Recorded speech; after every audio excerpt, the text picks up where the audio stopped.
बिस्मिल्लाहिर्रहमानिर्रहीम। अस्सलाम वालेकुम स्टूडेंट्स, उम्मीद करता हूँ सब खैरियत से होंगे। मैं सर दानिश अहमद। बेटा अभी मैंने आप लोगों की जो लास्ट क्लास ली उसमें मैंने एमसीक्यूज़ के जो मेरे लेक्चर चल रहे हैं उसमें मैंने आप लोगों को स्केलर एंड वेक्टर्स की बेसिक्स पढ़ाई थी और उसके बाद मैंने कहा था कि आप लोगों को ये वाली वीडियो देखनी होगी जिसमें मैं तमाम एमसीक्यूज़ को पॉइंट वाइज डिस्कस कर रहा हूँ। सो आइए स्टूडेंट चलते हैं एमसीक्यूज़ की तरफ और बारी बारी हर एमसीक्यूज़ को हम डिस्कस करते हैं। मैंने अपने लेक्चर के दरमियान तुम लोगों को बताया था कि स्केलर क्वांटिटीज़ वो क्वांटिटीज़ होती हैं कि जो अपने मैग्नीट्यूड और यूनिट से क्या होती हैं, क्लियर होती हैं, यानी उनकी वैल्यू पता हो और उनकी अगर यूनिट क्लियर हो। जैसे मैंने फोर्स के हवाले से जैसे मिसाल के तौर पर मैंने मास के मुतालिक कह दिया कि मास मेरा सपोज़ कर लो 55 या 65 केजी है, 80 केजी है, 20 केजी है, जो भी है वटेवर। तो 20 केजी में ये जो 20 में वैल्यू यूज़ कर रहा हूँ ये मैग्नीट्यूड कहलाता है। यानी 20 जो मैंने बोला ये मैग्नीट्यूड है और जो मैंने साथ में केजी लगाया जिससे मैं पहचान पा रहा हूँ कि मैं मास की बात कर रहा हूँ, ये केजी यूनिट है। ठीक है, तो खैर पहला एमसीक्यूज़ क्या है? A scalar is a physical quantity which is completely specified by। तो इसका आंसर जो है आप लोग सब लगा भी चुके होंगे। सही आंसर जो इसका है वो आएगा direction only, magnitude only, none of these. अच्छा, इसमें क्योंकि यूनिट का जिक्र ही नहीं हुआ तो option number B is correct option. इसमें ऑप्शन नंबर बी करेक्ट है, यानी कि इसका जो आंसर आएगा आपका वो आएगा यानी कि इसका जो आंसर आएगा वो मैग्नीट्यूड ओनली आएगा। ठीक है जी, तो खैर हमारे पास ये पहला एमसीक्यूज़ है, इसका आंसर हमारा मैग्नीट्यूड ओनली है और ये मैंने आप लोगों को बता दिया है। ठीक है जी, अब आइए अगले एमसीक्यूज़ की तरफ चलते हैं।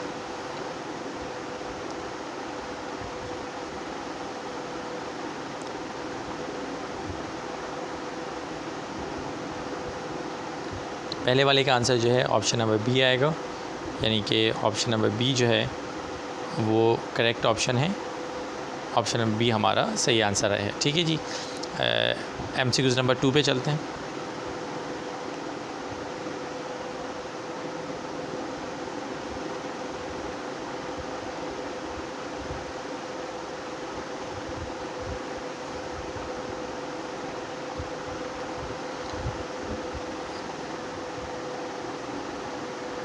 तो इसका आंसर है ऑप्शन नंबर बी आ गया। ठीक है, सॉरी मैं अपने पेन को ऑन कर रहा था। Question number 2, a vector is a physical quantity which is completely specified by. अब देखो इसमें क्या आएगा, इसमें मैग्नीट्यूड के साथ डायरेक्शन आ जाएगी, तो बोथ मैग्नीट्यूड एंड डायरेक्शन। सो इसमें ऑप्शन नंबर ए करेक्ट है, यानी कि ऑप्शन नंबर ए आपका सही आंसर होगा इसका, ऑप्शन नंबर ए। ठीक है, बहुत ज़्यादा गंदगी मैं मचा रहा हूँ एंड में मैं आप लोगों के पास इसका वो भी मौजूद है, स्क्रीनशॉट भी मौजूद है, तो आप वहाँ से भी इसको देख सकते हैं। यहाँ पे जाहिर सी बात है मेरे पास एक फिंगर से मैं कर रहा हूँ तो ये बहुत ज़्यादा गंदगी मच रही है। ठीक है जी, खैर आगे चलते हैं।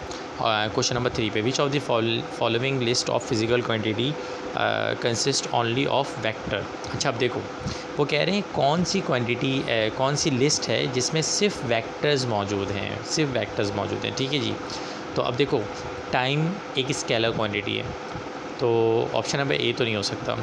ऑप्शन नंबर बी पे आएँ तो फोर्स एक वेक्टर है, लेकिन जो वॉल्यूम है वो एक स्केलर क्वांटिटी आ जाता है, तो जनाब इसका भी मसला बन गया। ठीक है जी, अब आ जाएँ अगले पे, वेलोसिटी एक्सेलरेशन दोनों वेक्टर है इत्तेफाक से, बट यहाँ मास आके अटक गया, तो मास स्केलर है।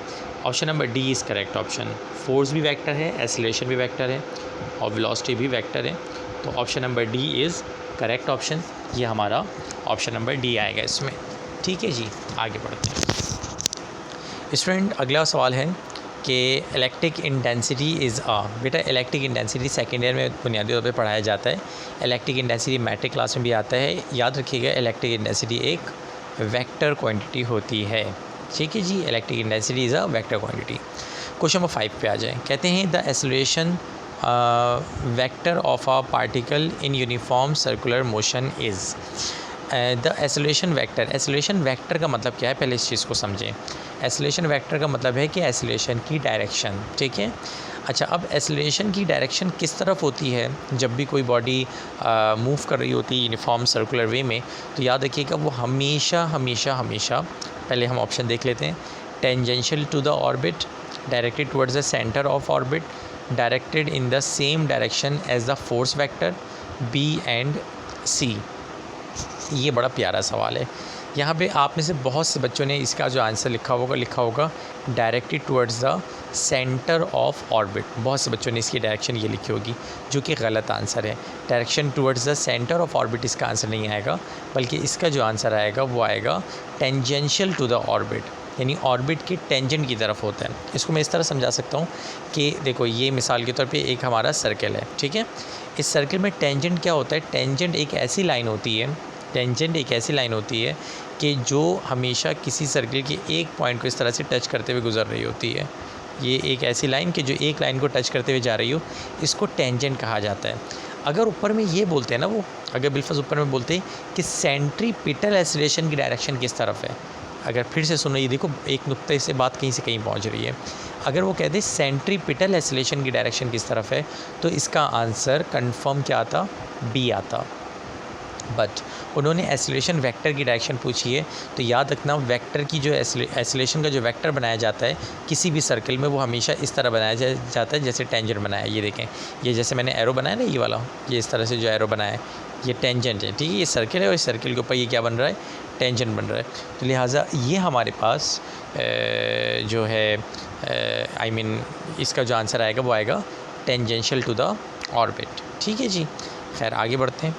आगे कहते हैं जनाब Ali, which of the following is scalar? Magnetic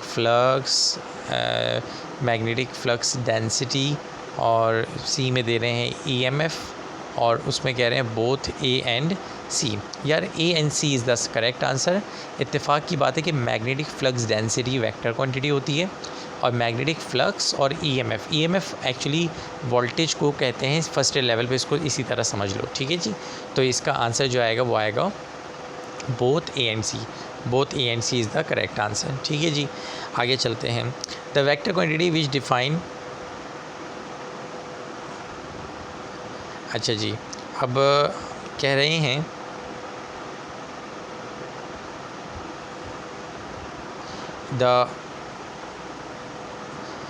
वापस क्वेश्चन पे आ जाएं। The vector quantity which is defined as the displacement of a particle during time interval divided by time interval is called. ये बड़ा प्यारा सवाल है। वो कह रहे हैं vector quantity defined as the displacement of a particle. Displacement को जब आप टाइम से डिवाइड करते हो ना, ये आपको शायद पढ़ाया भी हो टीचर ने कि velocity is the rate of change of displacement. Velocity rate of change of displacement के बराबर होता है, ठीक है। अब वो क्या कह रहे हैं? The vector quantity which is defined as the displacement of particle during time interval divided by time interval, यानी कि डिस्प्लेसमेंट को हमने किससे डिवाइड करवाया है? टाइम से डिवाइड करवाया है। तो क्या आएगा? तो बेटा डिस्प्लेसमेंट को जब हम टाइम से डिवाइड करवाते हैं तो एवरेज वेलोसिटी आती है, ठीक है। अच्छा, इसमें एक खूबसूरत बात सुन लीजिए, और वो ये कि अगर यहाँ पे डिस्प्लेसमेंट के बजाय डिस्टेंस हो जाए ना, यानी वो अगर बोलें अब पहले फिर तो वेक्टर क्वांटिटी हट जाएगी इसमें से, एमसीक्यूज़ में से, बट अगर वो बोलें डिस्प्लेसमेंट डिवाइड बाय टाइम क्या होता है, तो displacement divide by time velocity होता है, लेकिन अगर डिस्टेंस डिवाइड बाय टाइम आ जाए तो फिर वो क्या हो जाता है? स्पीड हो जाता है। तो खैर इसका आंसर जो आएगा वो क्या आएगा? एवरेज वेलोसिटी आएगा, और इसका correct answer option number C है, ठीक है जी। आगे चलते हैं। कहते हैं generally vector is a specified by using the dash. ये मैंने जब आप लोगों को लेक्चर दे रहा था उस वक्त मैंने पढ़ाया था कि हमेशा जो वेक्टर होता है उसको रिप्रेजेंट जो किया जाता है वो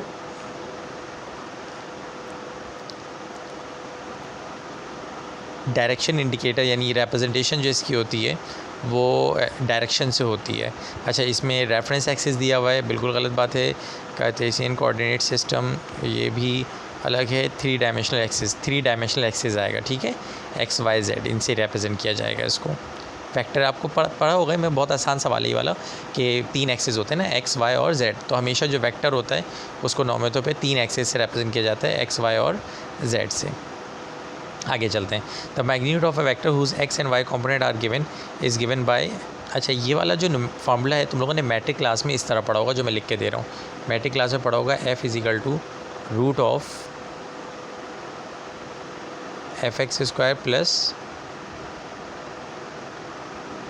एफ वाई स्क्वायर। तुम लोगों ने मैट्रिक क्लास में ये वाला फार्मूला इस तरह पढ़ा होगा। यहाँ पे फोर्स के बजाय क्या आ गया है, हमारे पास x आ गया है, सॉरी a आ गया है, तो फार्मूला जो बनेगा √(ax² + ay²। So option number D is correct option, ठीक है। तो ये हमने अभी 9 MCQs जो हैं उनको डिस्कस कर लिया आप लोगों के साथ। अब आइए हम अगले MCQs की तरफ चलते हैं। और नेक्स्ट जो हमारे पास टॉपिक था, स्केलर एंड वेक्टर के टॉपिक को मैं कंप्लीट कर चुका हूँ और मैंने सारी आंसर कीज़ आप लोगों को बताई हैं। इसमें आप पूरी वीडियो का तरीके से देख रहे हैं, तो इंशाल्लाह ज़वजल आपको कोई प्रॉब्लम नहीं होगी। आइए जनाब स्टार्ट करते हैं अपने नेक्स्ट पॉइंट को। हमारे पास जो अगला टॉपिक था, वो जो टॉपिक था मेरे ख़्याल से स्केलर एंड वेक्टर, इसके बाद अगला टॉपिक था टाइप्स ऑफ वेक्टर का। आइए जनाब टाइप्स ऑफ वेक्टर को डिस्कस करते हैं। A vector having zero magnitude is called null vector. ये मैंने क्लास के अंदर पढ़ा दिया था नल वेक्टर, इसके ऊपर मैं ब्रीफ नहीं कर रहा आप लोगों को। If a vector is divided by its magnitude we get, याद रखना कोई भी जब वेक्टर अपने मैग्नीट्यूड से डिवाइड किया जाता है, इसको रिप्रेजेंट इस तरह करते हैं, जैसे मिसाल के तौर पे एक वेक्टर है v, ठीक है। तो ये वेक्टर के ऊपर मैं इस तरह से कैप बनाऊँगा। जब मैं वेक्टर v को, ये वेक्टर v है, ठीक है, वेक्टर v को इसके मैग्नीट्यूड से क्या करवा दूँगा, डिवाइड करवा दूँगा, तो यूनिट वेक्टर आ जाएगा, ठीक है। तो याद रखिएगा जब भी किसी वेक्टर को उसके यूनिट वेक्टर से डिवाइड करवाया जाता है, यूनिट वेक्टर से डिवाइड कराया जाता है, तो हमेशा जब भी किसी वेक्टर को उसके मैग्नीट्यूड से डिवाइड कराया जाता है तो यूनिट वेक्टर आ जाता है। तो क्वेश्चन नंबर 11 में क्या कह रहे हैं, if a vector is divided bye, अच्छा ये MCQs है भी इंपॉर्टेंट तुम लोगों के लिए। If a vector is divided by its magnitude we get a unit vector. जब किसी वेक्टर को हम डिवाइड करते हैं उसके मैग्नीट्यूड से, तो हमें क्या मिलता है, यूनिट वेक्टर मिलता है। तो option number C is correct, ठीक है जी। ये बहरहाल मैंने जो लेक्चर दिया था तुम लोग को MCQs वाला क्लास के अंदर, उसके हिसाब से ही सारे MCQs हैं और मेरे ख्याल से एक MCQs अब क्लियर हो रहा होगा। आगे चलते हैं। The position vector of a point in XZ plane is given by. अब आया है बड़ा प्यारा MCQs, और ये MCQs अगर आपने तरीके से सुन लिया तो मैं आपको बताऊँ ये यूनिवर्सिटी लेवल तक आपके काम आएगा। हमेशा याद रखना कि सपोज़ करो कोई वेक्टर x और y पे है, ठीक है, तो उसकी जो डायरेक्शन होगी वो z पे होगी, ठीक है। इसी तरीके से अगर सपोज़ कर लीजिए कोई भी वेक्टर है और वो yz पे है, सपोज़ करें yz पे, तो उसकी डायरेक्शन किस तरफ होगी, x पे होगी, ठीक है। आपके यहाँ सर ये क्लियर हो गया। अच्छा, x को हमेशा रिप्रेजेंट किससे करते हैं, i से करते हैं, y को हमेशा रिप्रेजेंट करते हैं j से, और z को हमेशा रिप्रेजेंट करते हैं k से, ठीक है। ये भी आप लोगों को पता होना चाहिए। अब MCQ सुनना, तो कहते हैं position vector of a point XZ plane is given by. अब 4 ऑप्शन है, एक में r दिया हुआ है XI और YJ। XI और YJ का मतलब क्या होगा कि इसमें I और J हैं। I और J का मतलब होगा I X है और J क्या है, J अपना Y है। तो ये पहला वाला जो ऑप्शन है उसमें X और Y मौजूद है, लेकिन ऊपर जो उन्होंने बोला है प्लेन, वो X और Y नहीं बोला, बल्कि क्या बोला है, X और Z। यानी हमें एक जो वैल्यू निकालनी होगी वो ऐसी निकालनी होगी जिसमें I हो और K हो। तो आइए देखते हैं दूसरा वाला पॉइंट। दूसरे वाले पॉइंट में है y और k, बिल्कुल I और k मौजूद है। आखिरी वाला जो है r = XI + YJ + ZK, ये तो बहरहाल हो ही नहीं सकता। आखिरी वाला जो है XI + ZK, एक में XI है और एक में ZK है। तो अब ज़रा आप ख़ुद पहले सोच लें कौन सा ऑप्शन सही होगा। ऊपर क्या है, XI और ZK, यानी हमें I और XZ प्लेन है। XZ प्लेन का मतलब है कि option number D is correct. I और K वाला ऑप्शन सिर्फ़ और सिर्फ यही वाला है जिसमें XI है और ZK है। एक सवाल कर सकते हैं आप यहाँ पर मुझसे कि सर ऑप्शन नंबर बी आपने क्यों नहीं कहा, तो ऑप्शन नंबर बी में y के साथ I लगाया हुआ है, YI + ZK। I के साथ कभी भी y नहीं होता, I हमेशा x के साथ होता है, ठीक है। तो option number D is correct. अब वही यूनिट वेक्टर का मैंने अभी थोड़े देर पहले जो लेक्चर दिया था कि वेक्टर को मैग्नीट्यूड से डिवाइड करवाते हैं तो यूनिट वेक्टर आता है। और वो कह रहे हैं unit vector of vector a। अब वेक्टर a है, उसका यूनिट वेक्टर कैसे निकलेगा, तो सिंपल सी बात है, वेक्टर a को उसके मैग्नीट्यूड से डिवाइड कराएंगे। तो ऑप्शन नंबर a करेक्ट है। ये देखें, ये वेक्टर a है और ये अपने मैग्नीट्यूड से डिवाइड हो रहा है, तो option number A is correct option. ये देखो, ये वेक्टर ए है और ये इसका क्या है, मैग्नीट्यूड है, ठीक है जी। तो वेक्टर ए अपने मैग्नीट्यूड से डिवाइड हुआ और आंसर आ गया। क्वेश्चन नंबर 14 पे आ जाए। When a vector is multiplied by a negative its direction becomes inverse. बेटा याद रखना, जब भी कोई वैल्यू अपने नेगेटिव नंबर से मल्टीप्लाई होती है तो जो उसका आंसर होता है वो क्या हो जाता है, इन्वर्स हो जाता है, यानी कि पलट जाता है। When a vector is multiply by negative number, direction change नहीं होती, मतलब चेंज तो होती है लेकिन इसका ऑप्शन चेंज वाला सही नहीं होता। इन्वर्स का मतलब होता है 180 पे शिफ्ट हो जाना। देखो मिसाल के तौर पे ये एक वेक्टर है, अब मैंने कहा इसकी डायरेक्शन चेंज करो, तो मैंने ये जो किया ये भी डायरेक्शन चेंज है, मैंने ये जो किया ये भी डायरेक्शन चेंज है, बट हमारा बेसिक वेक्टर तो ये वाला था ना। अब मैं कह रहा हूँ कि इसको मैंने नेगेटिव से मल्टीप्लाई किया, तो इसकी डायरेक्शन चेंज नहीं होगी बल्कि ये हो जाएगी, यानी कि इन्वर्स हो जाएगी, पूरी पलट जाएगी, शिफ्ट मार देगी। ठीक है, तो ये हमारा करेक्ट ऑप्शन था। अगले पे चलते हैं। When a vector is multiply by negative number its direction reverse. ठीक है, रिवर्स हो जाएगी, रिवर्स मतलब पलट जाएगी। मे और मे नॉट चाहिए तो ऑप्शन फजूल दिए में। अगला question number 15। When vector which can be displace parallel to it applied an any point. मैंने क्लास में ही पढ़ाया था कि कोई भी वेक्टर जिसको आप पैरेलली तौर पे मूव कर सकते हैं और कहीं भी लगा सकते हैं उसको आप कहते हैं free vector. So the correct option is free vector. और हमारे पास जो मैंने MCQs आप लोगों को करवाए थे, 2 टॉपिक हमारे क्या हो गए हैं, क्लियर हो गए हैं, और 2 टॉपिक मैंने आपको समझा दिए हैं। ठीक है जी, इंशाल्लाह ऑपरेशन ऑफ वेक्टर वाला जो टॉपिक था इंशाल्लाह नेक्स्ट क्लास में पढ़ेंगे। हमने अभी 2 टॉपिक डिस्कस किए हैं, स्केलर एंड वेक्टर वाला टॉपिक और टाइप्स ऑफ वेक्टर वाले टॉपिक को। मैंने लेक्चर वाला एक टॉपिक और का दिया था, लेकिन हमारा जो लेक्चर है वो अपने इख्तिताम को पहुंचता है आज का। इंशाल्लाह कल हम वेक्टर की डॉट प्रोडक्ट और क्रॉस प्रोडक्ट को डिस्कस करेंगे और फिर इसी तरह से इसके MCQs को डिस्कस करेंगे। आराम से घर में बैठ के लेट के बड़े प्यार मोहब्बत से तैयारी करते रहें, और इसी तरह अगर आप रोज़ाना एक टॉपिक 2 टॉपिक MCQs करते रहेंगे तो 1 मंथ के अंदर आपके MCQs की ऐसी तैयारी हो जाएगी कि आपको इंशाल्लाह फिर MCQs पढ़ने की क्या याद भी करने की ज़रूरत नहीं होगी, और बोर्ड के पेपर में आप जाएंगे और 100% कॉन्फिडेंस के साथ अपने आंसर्स को कोड करके आएंगे। बेस्ट ऑफ लक बेटा, अल्लाह हाफिज़, मुझे दुआ में याद रखिएगा।